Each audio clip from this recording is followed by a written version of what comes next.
Hello fellow Janiacs.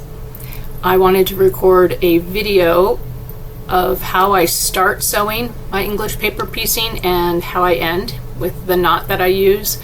And I thought that if I showed you the light tool that I use on my lap during these winter months, and as the light outside fades, I thought it might be helpful for some folks. Also, I am recording my journey of making the Dear Jane quilt, and I wanted this video to add to the rest. I hope you enjoy the video.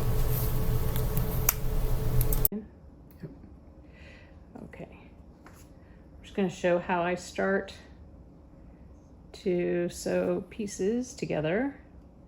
A little bit of a long thread.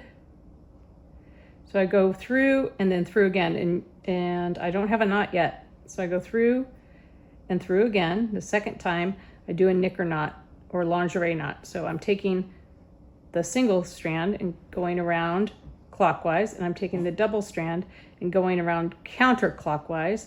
And when I pull it, it'll form an 8.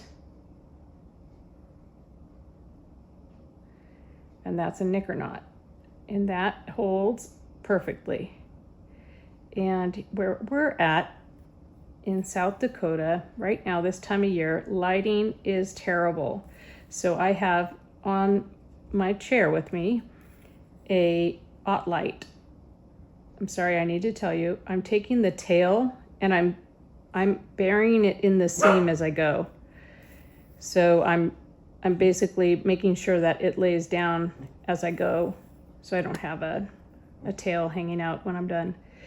My hot light here is a desktop hot light, but the cool thing about it, besides my dog barking while I'm talking, hello, don't bark all day, but do it now, is it has a magnifying lens. So when I'm struggling with a piece, or I need a little bit more help to thread a needle for some reason, I use this. But really, right now, this time of year, I need it for this kind of light. I need that bright light down on what I'm doing so I can piece.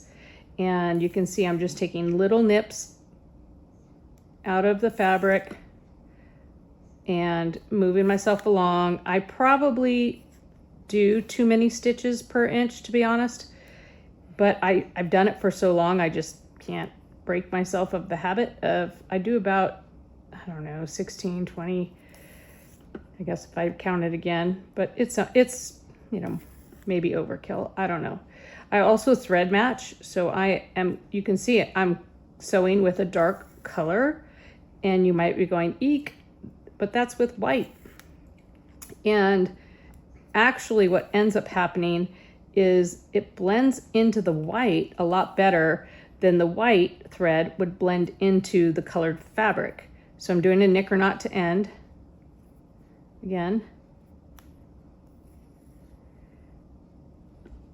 You don't have to see the 8 to know it happened, but my stitches hardly show at all.